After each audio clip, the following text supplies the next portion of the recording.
morning, Violet. How are you? I'm great. How are you, Germaine? Thanks so much for having me. Oh, you're most welcome. And as always, you're looking so glorious. Okay. It's the makeup and the light. Thank you. Yeah, right. Yeah, that really helps a lot. But still, the foundation Yes. has got to be good. And anyway, to everybody who's listening to us, welcome to Everyday Conversation with Everyday People. Although Violet is really no everyday person, she is the CEO and the co-founder of Lunch, actually. So it's a topic that's always very close to all our hearts, isn't it? It's all Mm. about the lovey-doveyness of dating. It will bring us back to those wonderful times when we are like, oh, we're so in love. Yeah, and I always love to have a chat with you. Violet, I Yes. just want to kick Hmm. off by saying congratulations in fighting COVID because, oh dear, it was a harrowing time for you, but you did it so well. You overcame and you came out so much stronger. So, congratulations. Okay, but Thank you, Germaine. Yes. yeah, today we wanted to talk about, redefining because series Hmm. 2 conversation is all about pivoting, which means it's changing, Yes. right?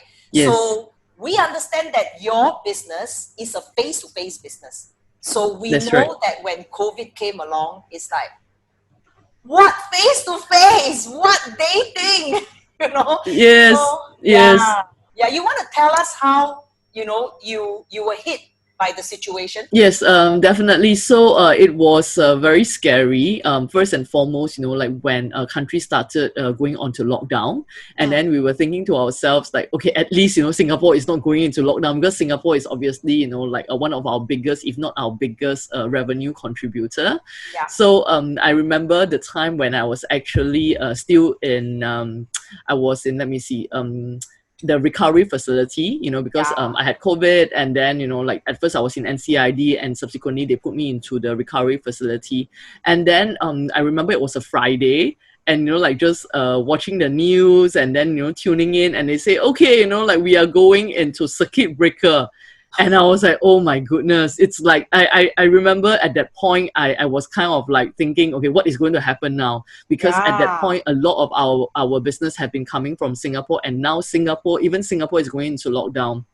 um However, again, like I'm very thankful, really thank God that our team was very agile, like because we have prepared for this. We were thinking, okay, what if we have to go into a lockdown situation? What are some of the ways that we can continue to run the business? So actually, even in February, before the lockdown happened, we have been trying out different ways of running the business, and of course one of it was going virtual.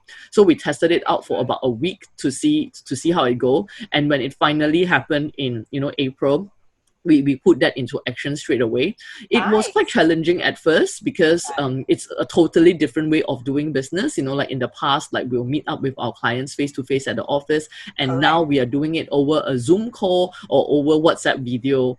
And it took our consultants a while to adjust, and I'm sure it took our clients a while to adjust as well. But it worked out really well. Very very thankful for that. So that is one part of how we have pivoted.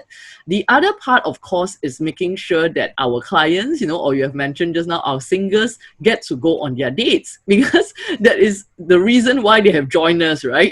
They didn't join us to just, Exactly. kind of like do nothing. So we are thinking, okay, now, it's lockdown, it's circuit breaker, and obviously all the restaurants are closed, and, no dine-ins, and we are thinking, okay, what are we going to do now? So one of the first things that we decided to do, of course, again, is to move all our dates to virtual. But we did Right. have some challenges. So on one hand, we have consultants who are thinking like, okay, is this going to work? They are worried that the clients might not be open to the idea. And of course, clients are also saying that I paid, quite a lot of money to go on dates, and what do Yeah. you mean you're going to set me up on Zoom calls? I'm already doing Zoom calls for my work, and how am I going to go on dates? It's going to be boring or awkward and things like that. So again, the team was great. We brainstormed, we think, okay, how can we make Zoom dates more interesting? so That is so so we cool. Yeah. So we came up with a lot of different ideas. We came up with ice-breaking Oh, topics for them. We even, like suggested how they can play games. We suggested that they prepare a drink before that so that, they can have something to talk about. They can talk about, why did I bring this drink? Like, how did I make it? Things like that. And of course, we also have our consultants who are there to make the initial introduction so that, it's not so awkward.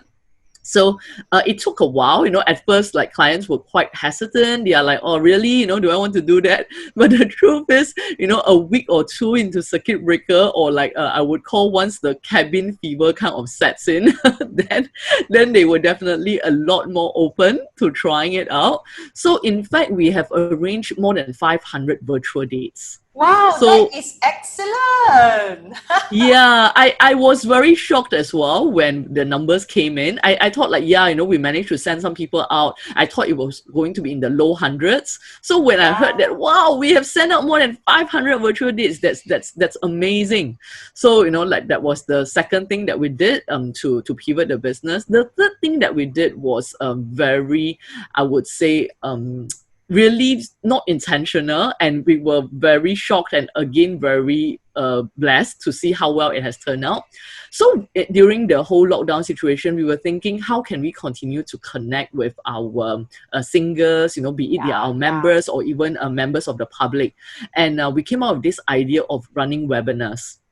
Oh, So nice. yes. So we thought that, like, during this time, everybody is at home. Maybe it's a good time for us to share some of the expertise, some of the experience that we have gleaned over the last 16 years. So, we started to arrange a webinar. So at first, like, maybe there were 100 people, or maybe at most 200 singers that will tune in every week. And then as we continue doing it, like, so actually yesterday was our 15th webinar. So, that's how many webinars we have been doing. Yes. So Wow. as we continued to do it, we started to build up this huge following.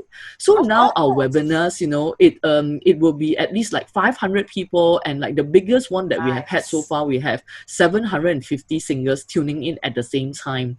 So that Nice. has been an amazing, I would say, experience, because really it's our way to give back as well. So every week we will have either our in-house speakers, or we will have external guests. So for example, last night I had TV presenter UE, who came on to our Okay. webinar to share with our community of singers on, how they can present themselves better. Of course, this is Oh, something that's right up nice. UE's alley. So she Yeah. gave a lot of very practical tips. So these are some of the ways that we have pivoted the business, and I would say it has worked out much better than we have expected. So we are very, very thankful for that. Great, Violet, because it really sounded like actually you did better. And you come out of a crisis so much better. Isn't it exactly like what we are talking about? We're talking about redefining. Because we started up this conversation just to go out and tell people, like, guys, sit down, take a breath, redefine, and pivot. And you will be so surprised, right, at the outcome. Yes, Look at your definitely. outcome. More than 500 dates, and webinars that is over attended. This is amazing, And I am so happy for you, because basically, Violet, you're running something that really sends out hope. You know why? Because you send out love. Isn't it true? Every one of Yes, us needs love, where you like yes, it, be it tongue in yes, cheek or whatever, we need love. Okay, so yes, so that's right. so good to hear that you were better than before. And now, what I really want to jump in is, to find Yes, out a little bit about then what did you learn in this entire experience? It's a very short 3 months. What did yes. you learn as a business leader when you pivot? What did you learn? So one of the things that I've learned is really do not let a crisis go to waste. You bet. Amen.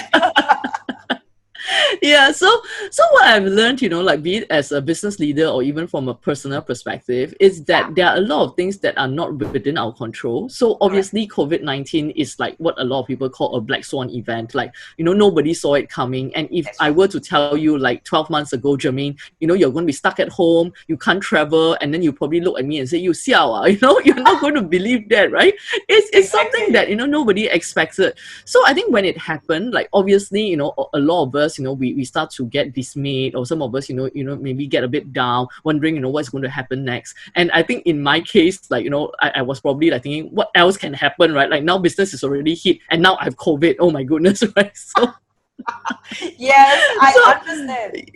yeah, so I think, at those moments, like I think we have two choices. One is like I can sort of take the victim approach and like thinking, why me? Why God? What did I do? It's like Exactly. not only, you want to bring down my business, now I also have COVID, right? So I guess that's Yeah. one way of looking at it. But I Yeah. guess the other way of looking at it is, which is a question that I've constantly asked myself in the last 3 months, is like, what is the best thing that can come out of this not so good situation? Yeah, So that's correct. this has been very helpful for me, honestly, because and everything that is thrown at me, basically I'll just ask that question. I'll be like, okay, so this happened, what can we do now? And that it has also been the, I would say, the message that I've given to the team as well. So I told them, I say things are not easy, it's not bright or rosy right now, but at the same time there's always light at the end of the tunnel. Okay, and now it's up to us to really just keep going, just one step at a time. Because, like we might not get there now, but at least, every step we take will take us closer to that. So really keeping up that positive mindset, that optimism, it has been very helpful for myself as well as helping the team as well. I would say the other thing that I really learned as a leader is I realized that it's really great to focus on what only I can do. So what I realized is prior to this COVID situation, I have always wanted not to be a micromanager, but I kind of realized that even though that was where I wanted to be, Right. maybe, my team think that I do micromanage quite a bit because I'm always like, finding out what they are doing. I know to Right. quite a lot of detail what they are doing, or, what is happening. So this COVID situation, because we are all working from home, and I Exactly. think, yeah, it really gave me that space to really kind of just step back and focus on what Nice. I do best, like Okay. what only I can do, like what is a task that only I as the CEO, only I as the co-founder can do, and the Correct. rest of the things, I just let them do. And Yeah. actually it produced really great results. Good to So hear that. yeah.